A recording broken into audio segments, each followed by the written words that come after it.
Quantum computing మనకు అమరావతిలోనే అన్నటువంటిది plan చేస్తున్నాం. వాస్తవంగా అసలు ఇది కేంద్ర ప్రభుత్వం యొక్క పాలసీ.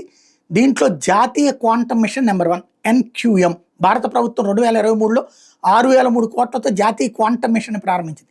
మిషన్ లక్ష్యం 2030 నాటికి 50 నుండి 1000 క్యూబిట్ సామర్థ్యం గల క్వాంటమ్ కంప్యూటర్లు అభివృద్ధి చేయడం. దీనికి వివిధ సంస్థలు మరియు స్టార్టప్లకి సహకారం మరియు ఆర్థిక సహాయం అందిస్తున్నారు. అట్లాగే కర్ణాటకలో క్వాంటమ్ రీసెర్చ్ పార్క్ని ఏర్పాటు చేయాలన్నటువంటిది ఇందులో మరొక అంశం.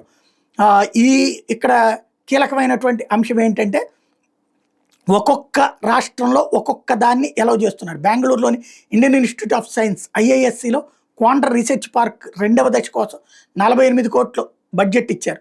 ఈ కేంద్రం క్వాంటమ్ కంప్యూటింగ్, కమ్యూనికేషన్ మరియు సెన్సింగ్ రంగాల్లో పరిశోధన మరియు అభివృద్ధిని ప్రోత్సహించబోతుంది. అట్లాగే ఆంధ్రప్రదేశ్లో వచ్చేటప్పుడు క్వాంటమ్ వ్యాలీ స్థాపించడానికి ప్రణాళిక చేసింది. దీన్ని భారతదేశంలోని సిలికాన్ వ్యాలీగా అభివృద్ధి చేయబోతున్నారు. ఈ ప్రాజెక్టులో IBM, TCS వంటి కంపెనీ సహకారం ఉంది.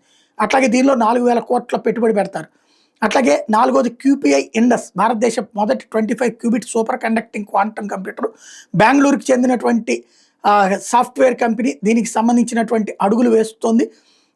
ఏదైతే భారత రక్షణ ఇంకొకటి వచ్చేటప్పటికి భారత రక్షణ పరిశోధన మరియు అభివృద్ధి సంస్థ ఢిల్లీలో క్వాంటమ్ టెక్నాలజీ రీసెర్చ్ సెంటర్ QTRCని స్థాపించింది. ఈ కేంద్రం సురక్షిత కమ్యూనికేషన్, సెన్సింగ్ మరియు క్వాంటమ్ క్రిప్టోగ్రఫీ వంటి రక్షణ మరియు వ్యూహాత్మక అనువర్తనాల కోసం క్వాంటమ్ టెక్నాలజీ మీద పరిశోధన చేయబోతోంది.